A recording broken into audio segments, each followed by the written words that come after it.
Hey guys, today we're doing a lesson on rotations, and we know rotations is just another word for spin. Whenever we rotate something, it can go one of two ways. It can go clockwise, or it can go counterclockwise.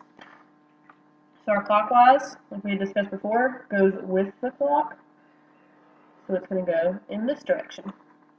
And counterclockwise is going to do the opposite and go in this direction. Now, looking at that, determining angle measures, I can break this up into 4. And so we already talked about it using like north, south, east, and west, that if I start here, going clockwise, that's 0 degrees. Going around, this is going to be 90, 180, 270, and then when you get back to yourself, or back on itself, it's 360. That's clockwise. Counterclockwise is going to be the same.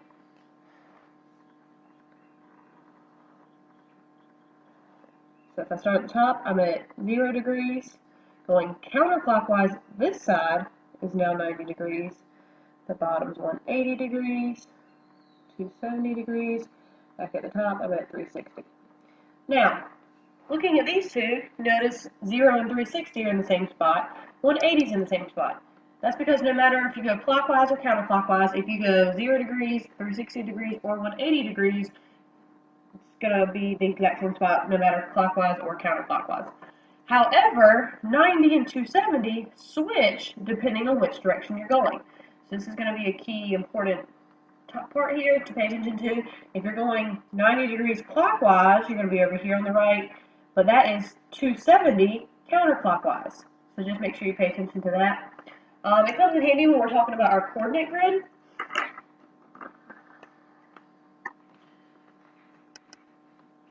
So in a coordinate grid, looks like this.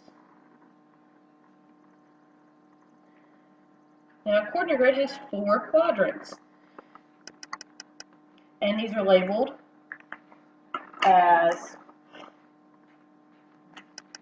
quadrant 1, 2, 3, and 4 in this order.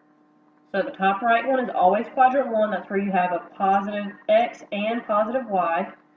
Quadrant 2 is always top left. You have a negative x, positive y. Quadrant 3 is always bottom left, where both are negative. And then quadrant 4 is always bottom right, where it has the positive x and the negative y.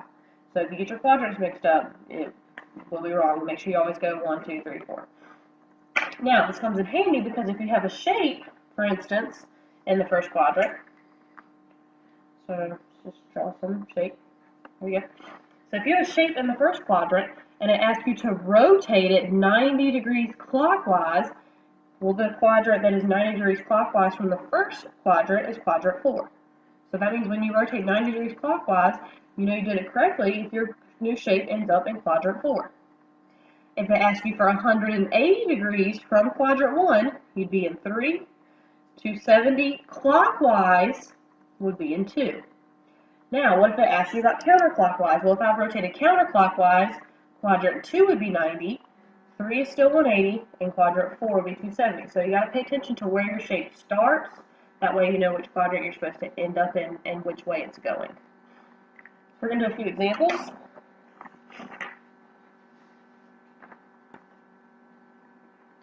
I have this triangle down here in quadrant 3, and it says to rotate it 90 degrees clockwise. Now, this is the same thing as rotating 270 counterclockwise. Okay, these are always going to be the exact same. So if I want to go 90 degrees clockwise, I'm in quadrant 3, clockwise is going to take me here into quadrant 2. Now, the way I have found it's easier is to use my axis. So I'm going to count down the axis and then into the grid for each point. So let's just say I use this bottom axis as my original one I'm counting on. 90 degrees from this axis would be this one. So I'm going to base my original on the axis right here, and I'm going to base my new one, which is 90 degrees clockwise, on this axis right here. I'll show you what I mean. So this point here is down the axis 1, 2, 3, 4 into the grid 2. So I'm going to do the same thing on this one. on the axis 1, 2, 3, 4, into the grid 2. Let's do this point. I'm on the axis 1, into the grid 1, 2, 3. So on the axis 1, into the grid 1, 2, 3. My final one is on the axis 1, 2, 3, 4, into the grid 1, 2, 3, 4, 5, 6. So 1, 2, 3, 4, 1, 2, 3, 4, 5, 6.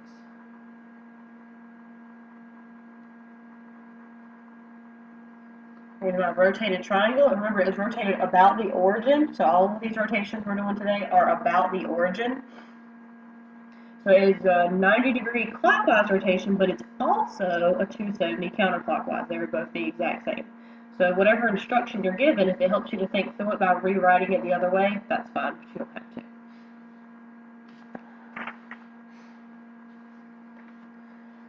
Next one is this triangle, rotate 180. Notice I didn't put a direction on it as far as clockwise or counterclockwise. The reason I didn't is because it doesn't matter. 180 degrees clockwise is the exact same as 180 degrees counterclockwise. So, I have this triangle. I have to pick an axis to start on. So, I'm just going to pick this one right here. Doesn't matter, you could also pick this one. It just needs to be the one that's the triangle's beside. So if I pick this axis to start with, 180 degrees from this side is this side. Okay, so if I go 180 from here, I have 90, 180. So with this one, I'm on the axis 1, 2, 3, 4, into the grid 1, 2, 3. So on the axis 1, 2, 3, 4, into the grid 1, 2, 3. Now, you know you're doing it right when it's in the correct quadrant. I started in quadrant 1, 180 degrees should put me in quadrant 3. My next point, on the axis 1, 2, 3, 4, 5, 6, 7, into the grid 2. So on the axis 1, 2, 3, 4, 5, 6, 7, into the grid 2. And then my final point is on the axis 1, 2, 3, 4, into the grid 1, 2, 3, 4, 5, 6, 7, 8. 1, 2, 3, 4, 1, 2, 3, 4, 5, 6, 7, 8.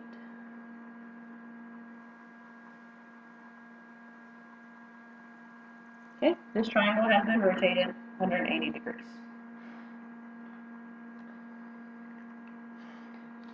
And then our last example, I have this parallelogram here. Parallelogram is currently in quadrant 4, and it says to rotate it 90 degrees counterclockwise. Well, 90 degrees counterclockwise is the same thing as 270 degrees clockwise. So whichever one helps you see it better, that's fine. If you need to write both, that's fine. If you don't, that's fine too. But these are the exact same. So if I want to go 90 degrees counterclockwise, starting in quadrant 4, that means I'm going to end up in quadrant 1. So same thing, I'm going to start with this axis right here at the bottom, and then 90 degrees from this axis is this one. So I'm going to base my new one off of this axis. That's how this works. On the axis, 1, 2, 3, 4, into the grid 1. 1, 2, 3, 4, into the grid 1. Next one, on the axis 1, 2, into the grid 1, 2, 3, 2, 2, 3. This point, 1, 2, 3, 4, 5, 1, 2, 3, 4, 5.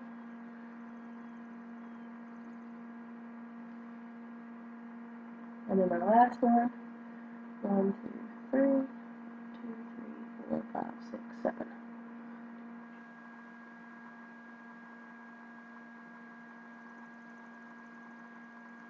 So here's my new parallelogram, which has been rotated 90 degrees counterclockwise or 270 degrees clockwise. They are both the exact same. And this is how you rotate figures about the origin.